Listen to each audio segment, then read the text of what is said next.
बिस्मिल्लाहिर्रहमानिर्रहीम। Class first year chapter number 2 vectors and equilibrium का numerical number 1 है हमारे पास। न्यूमेरिकल हमें दिया गया है if vector A is equals to unit vector I plus 2 unit vector J minus 3 unit vector K and B is equals to 3 unit vector I minus unit vector J plus 2 unit vector K, then find out A option and B option. A option और B option हमें दिया गया है numerical में सबसे पहले हमें दिया गया था वेक्टर ए जो कि unit vector I plus 2 unit vector J minus 3 unit vector के बराबर है। बी यूनिट वेक्टर बी जो है हमारे पास वो है 3 unit vector I minus unit vector J plus 2 unit vector K. अब इसके हमारे पास दो पार्ट से एक ए ऑप्शन है और एक बी। हम लोगों ने सबसे पहले ए पार्ट को सॉल्व करना है, देन बी पार्ट सॉल्व कर देना है। अब ए पार्ट को हम कैसे सॉल्व करेंगे, हमारे पास है सॉल्यूशन। हम सॉल्यूशन लिख देते हैं। अब ये वाला पार्ट हम सॉल्व कर रहे हैं, तो अब यहाँ पर हम लोग लिखेंगे magnitude 2 vector A plus 3 B magnitude. अब हमारे पास यहाँ पर है 2 फिर वेक्टर ए। वेक्टर ए की वैल्यू हमें दी गई है जो कि यहाँ पर है unit vector I plus 2 unit vector J minus 3 unit vector K. अब इस वेक्टर ए की जगह हम लोग ये वैल्यू पुट कर देंगे। हमारे पास यूनिट वेक्टर ए की जो वैल्यू है वो भी खुद ब खुद उसमें दी गई होती है न्यूमेरिकल में, जैसे कि यहाँ भी दी है। अब सपोज मेरे पास यहाँ पे जगह कम है तो मैं इधर सिर्फ इज इक्वल्स टू लिख लेती हूँ और यहाँ 2 है हमारे पास, मैं भी 2 लिख देती हूँ। वेक्टर ए की वैल्यू मैं आप पुट कर देती हूँ जो कि है unit vector I plus 2 unit vector J minus 3 unit vector के। फिर हमारे पास यहाँ पर है प्लस का निशान, हम भी प्लस का साइन लगा देते हैं। फिर है हमारे पास 3 हम लोगों ने लिख दिया। वेक्टर बी की वैल्यू हमारे पास दी गई है, वो है 3 unit vector I minus unit vector J plus 2 unit vector के।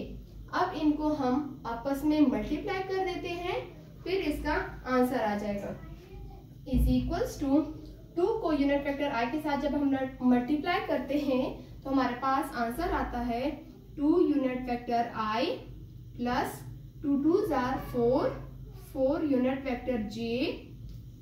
यहाँ पर प्लस है, यहाँ पर माइनस है, plus minus minus 2 3s are 6 unit vector K plus 3 3s are 9 unit vector I plus minus minus 3 1s are 3 unit vector J plus plus plus 3 2s are 6 unit vector K. अब इनको हम लोग आपस में plus और minus कर देंगे। Unit vector आई और यूनिट वेक्टर आई, यहाँ पर भी प्लस है और यहाँ पर भी प्लस है। 2 में से जब 9 में से हम 2 को प्लस कर देते हैं तो 11 बन जाता है। 11 यूनिट वेक्टर आई प्लस 4 में से अब 3 को निकाल दो क्योंकि यहाँ पर प्लस है और यहाँ पर माइनस है, प्लस माइनस माइनस बन जाता है। तो जब हम 4 से 3 को निकाल देते हैं तो हमारे पास 1 यूनिट वेक्टर जे बन जाता है और यहाँ पर माइनस है, यहाँ पर प्लस है, तो ये दोनों आपस में कैंसल आउट हो जाते हैं, -6 और +6, क्योंकि अगर हम 6 से 6 को निकाल दे तो 0 बन जाता है। इसलिए हमारे पास ये वाला आंसर आ गया कि 2 को 9 के साथ प्लस किया तो 11 यूनिट वेक्टर आए और 4 को 3 से निकाला तो 1 यूनिट वेक्टर जे बन गया। अब यहाँ पर हमें दिया गया है कि magnitude of 2 vector A plus 3 unit vector B. Magnitude का फार्मूला आप लोगों को खुद पता होना चाहिए। आप लोगों ने पीछे पढ़ा होगा चैप्टर में कि मैग्नीट्यूड का जो फार्मूला है वो है स्क्वायर रूट x कंपोनेंट का स्क्वायर प्लस y कंपोनेंट का स्क्वायर। x कंपोनेंट हमारे पास यूनिट वेक्टर i जो है ना वो x कंपोनेंट को शो करता है, जो यूनिट वेक्टर j है वो y कंपोनेंट को शो करता है, और जो यूनिट वेक्टर k है ये हमारे पास z कंपोनेंट को शो करता है।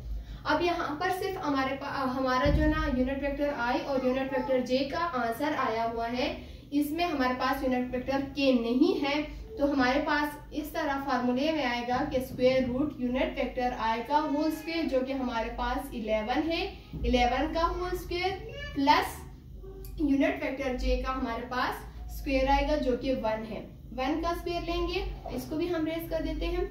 अब यही चीज हमारे पास आ जाता है स्क्वायर रूट, हम जब 11 का स्क्वायर जब हम 11 का लेते हैं तो वो 121 आ जाता है, प्लस 1 का जब हम स्क्वायर लेते हैं तो 1 ही होता है। अब इन दोनों को जब हम आपस में प्लस कर देते हैं जो कि 122 बनता है। अब इसका हम लोग स्क्वायर रूट जब निकालते हैं तो वो होता है हमारे पास होता है 11.1 इसका स्क्वायर रूट होता है। अब हम लोगों ने बी पार्ट करना होगा। हमारा ए पार्ट कंप्लीट हो गया, ए पार्ट हमारा कंप्लीट हो गया। अब हम लोगों ने करना है बी पार्ट। बी पार्ट में हम लोगों ने करना है ऐसे, ये 3 है हमारे पास, हम 3 यहीं पुट कर देते हैं। वेक्टर ए की जगह हम लोग वेक्टर ए की वैल्यू पुट कर देते हैं जो कि unit vector i plus 2 unit vector j minus 3 unit vector k के बराबर है। फिर इसके दरम्यान हमारे पास है प्लस का साइन, फिर है 2, b की वैल्यू हमारे पास ये है, वो है 3 unit vector i minus unit vector j plus 2 unit vector k। अब इन दोनों को इनको हम लोगों ने आपस में मल्टीप्लाई करना है, जो आंसर आएगा उसको फिर प्लस माइनस कर देंगे। 3 यहाँ पर कुछ नहीं है कि मतलब 1 है, 3 1s are 3 unit vector i plus 3 2s are 6 unit vector j minus 3 3s are 9 unit vector k plus 2 3s are 6 unit vector i plus minus minus 2 1s are 2 unit vector j plus 2 2s are 4 unit vector k। अब हमारे पास आ जाता है 3 और 6 को जब हम लोग आपस में मल्टीप्लाई प्लस करते हैं तो आता है 9 यूनिट वेक्टर i, फिर आ जाता है प्लस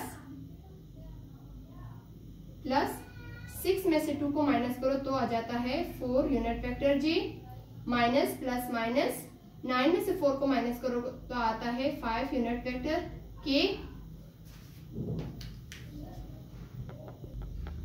मैंने आप लोगों को पहले भी बताया था कि जो मैग्नीट्यूड होता है हमारे पास, ये जो यूनिट वेक्टर i होता है वो x को शो करता है, यूनिट वेक्टर j हमारे पास y को शो करता है और यूनिट वेक्टर k हमारे पास z को शो करता है। इसमें तीनों कंपोनेंट्स है तो हमारे पास यूनिट वेक्टर k भी आएगा। यहाँ पर हमें मैग्नीट्यूड दिया गया है कि magnitude 3 vector a plus 2b vector magnitude, इसलिए हम अब यहाँ पे मैग्नीट्यूड का फार्मूला पुट करेंगे। मैग्नीट्यूड का फार्मूला है स्क्वायर रूट x कंपोनेंट का होल स्क्वायर 9 का स्क्वायर प्लस 4 का स्क्वायर प्लस माइनस 5 का स्क्वायर। हम लोगों ने इसका स्क्वायर लेना है। 9 का स्क्वायर है हमारे पास 81 प्लस 16, ये हमारे पास स्क्वायर है तो माइनस माइनस स्क्वायर में प्लस हो जाता है, जैसे कि ये -5, यहाँ पर 2 5 बन रहे हैं ना तो -5। अब ये माइनस माइनस आपस में प्लस हो जाते हैं तो हमारे पास जो 5 का स्क्वायर है वो है 25। अब यहाँ पर हम लोग प्लस का निशान लगाएंगे इज इक्वल्स टू, जब हम इनको प्लस करते हैं तो हमारे पास आंसर बनता है 122। 122 का जब हम स्क्वायर रूट लेते हैं तो वो है 111.1 या 04। इसका मतलब ये है कि जो पॉइंट के बाद डिजिट्स आ रहे हैं वो इसमें काउंट नहीं होते। ए ऑप्शन का भी आंसर 11 था, इस बी ऑप्शन का भी आंसर 11 है। इस तरह न्यूमेरिकल नंबर 1 चैप्टर नंबर 2 का हमारा कंप्लीट हो गया। होप सो कि आप लोगों को समझ आ गया होगा।